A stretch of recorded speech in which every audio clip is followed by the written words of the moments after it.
Oh, it started. Holy crap! I'm sorry. Yeah, the internet has been so slow. I took the time to start playing games, and frankly, for good reason. Because whenever your internet's slow and you happen to be watching a completely pointless episode of Elementary, video games are the best thing to turn to. So, hi, I'm Mason the Brock Henderson, and this is Elementary, season whatever, episode whatever. I think it's season 5, episode 11, and I don't remember the name because, frankly, I don't care. This was another very pointless episode. Probably the most by the book, simple case to follow. I mean, I pretty much guessed half of it halfway through. And then the stuff on the outside is still with Shinwell and still same old, same old. I don't care about Shinwell, but this episode, once again, there's some sort of conflict. He doesn't want to do what they're saying, but he's saying, oh, I'm doing my best, da da da da da. But at the end of the episode, guess what? He's learned everything he needs to know until next episode, where there's probably going to be more conflict that they have to fabricate, and then more conflict, and da da da da da. And then by the end of the episode, he'll be good again. And really? Is this the best we can do now? Coming from Sherlock, which was amazing, to Elementary. They're both Sherlock Holmes. What's the difference? For some reason, this one thinks, oh, we need to play down the whole Sherlock is a genius thing. So let's give it a very simple case and focus more on the characters surrounding Sherlock rather than Sherlock himself. And that's the biggest flaw of the show. And I think this episode best showcased it because, frankly, this is a case Sherlock should have wrapped up within 5 minutes. I mean, honestly, this should be over so fast. He's sitting there, they're in the middle of a case talking to one guy, and the only moment that felt like genuine Sherlock, he all of a sudden looks over and sees this guy who is talking to somebody on the phone and clearly is saying something, and he reads his lips from far away, and all of a sudden he's like, I need to go talk to that guy. And so he talks to him, pickpockets his phone, looks through it, finds that apparently he's keeping a woman prisoner, and then for some reason doesn't hear the guy charging toward him and gets blindsided. Yeah, because Sherlock is definitely not not visual, what's the word I'm looking for? Perceptive. He's not a perceptive person, so if somebody tries to blindside him, he's the last person I expect to be able to notice somebody blindsiding him. I mean, why would he do that? It's not like he's Sherlock Holmes or something. So the guy blindsides him, takes his phone back, and the rest of the episode is just them trying to find the woman. And the thing is, you could tell most of what's going to happen just near the beginning of the episode. I mean, first of all, I'm going to have to look this up because I completely forget his name now. But you take the main douchebag from Prison Break. And I forgot his name because it's been so long since I've been able to watch it. Bellick. You take him, right? You put him in the show. What is the one thing he's known best for?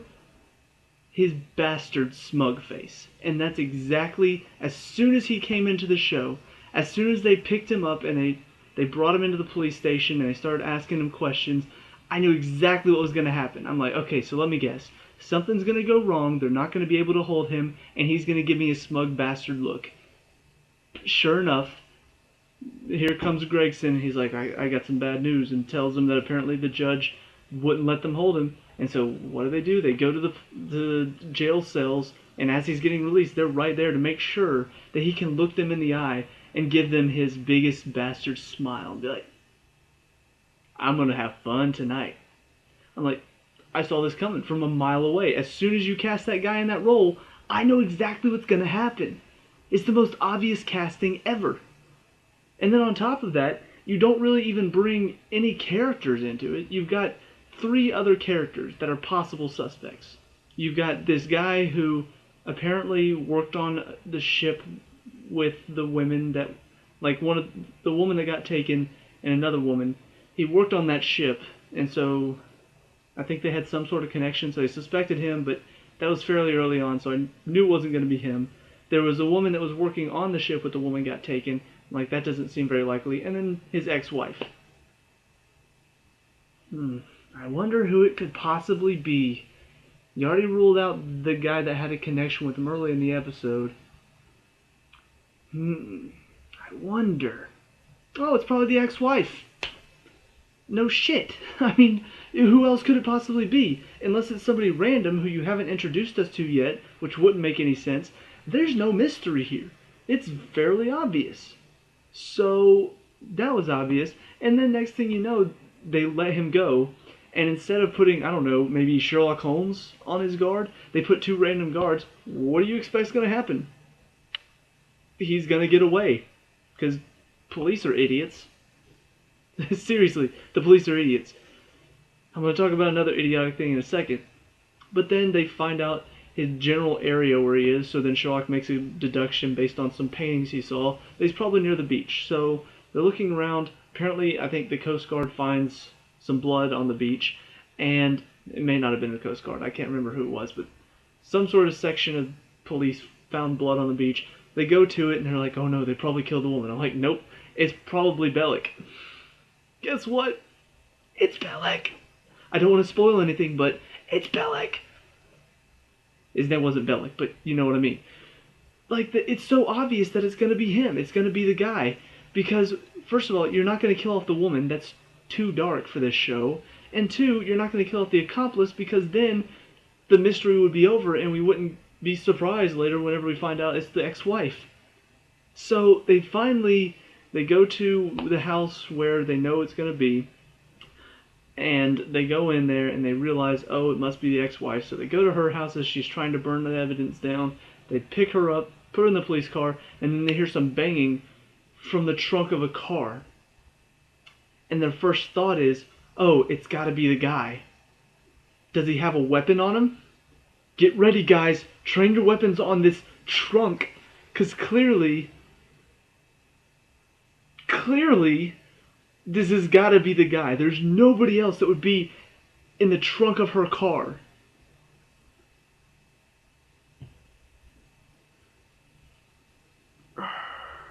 Look, I realize that in most Sherlock shows, the police look like idiots. But most of the time, they're not this dumb. They're not smart. You know, anytime there's a Sherlock show, movie, book, anything, the police are normally kind of clueless at times. Like, they're not dumb by any means. You know, they're able to figure out simple cases. It's the really confusing ones, and it's Sherlock's deductions that baffle them. But this is, like, insultingly dumb. Like, you hear banging from the trunk of a car of a woman who possibly has another woman, and just because, oh, she's probably dead, your first thought is, oh, well, obviously it's going to be her husband. First of all, where's the deduction in that? Are you saying it's because she likely put him in the trunk of the car, or it's because he's hiding in the trunk of the car? Either way, doesn't make any sense. If he's hiding in the trunk of the car, how did he know you were coming? And how did he have enough time to get into the trunk of the car and close it? And why would he be banging if he's hiding? Secondly, if you think that she put him in the trunk of the car, how does she overpower him? How does she have enough strength to overpower him and put him in the car? Because he's not a little weak dude, he's big. And you're going to tell me that she somehow stuffed him in the trunk of the car. Why would she do that? Where's her motivation for that? Clearly, it's not the guy, it's the woman that they kidnapped and were holding hostage. Why is this so hard to realize? I don't understand that. It's just so stupid. This episode was so pointless. And I don't understand. Like, it's not like the show has done this in the past, with this season, kind of, but the first few seasons were really good.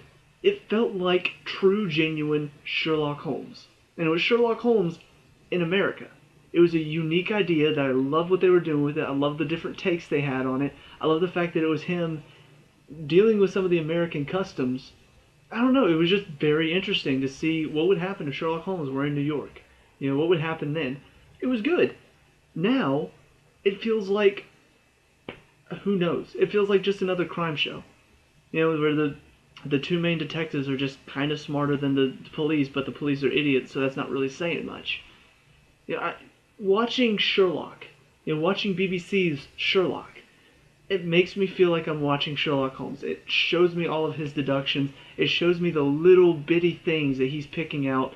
This past episode, if you haven't seen, go watch it because that show is so much better. But he's predicting things 2 weeks in advance. We're seeing how John Watson is doing stuff, and then the next thing you know, somebody's coming to get him at the place where Sherlock knew he'd be 2 weeks ago. Like, that's how smart he is. That's how on top of everything he is in that show. This show used to kind of have that. Their Sherlock has never been that smart, but it always felt like he was smart enough to be one step ahead. Until the second season. For some reason, in the second season, his brother Mycroft comes in, and he seems a step behind Mycroft at all times. And you're just like, really? Why? Like, that doesn't make any sense. And in the third season, they stepped him down a little bit more. He seemed more human. It seemed like he was changing from his arrogant, I'm better than everyone self to more understanding and trying to be caring. They gave him a girlfriend. Fourth season, they brought in his dad, and he seemed off-put, but because of his dad. It didn't feel like it wasn't Sherlock. It just felt like his dad was messing up his mojo, and so that felt like the reason. This season, there's nothing wrong. There's nothing to throw him off, and yet he feels like just your average detective. It feels like he's not smart enough to stay one step ahead of the most simple crooks. It just doesn't make any sense to me. And I know I'm raging about this, and probably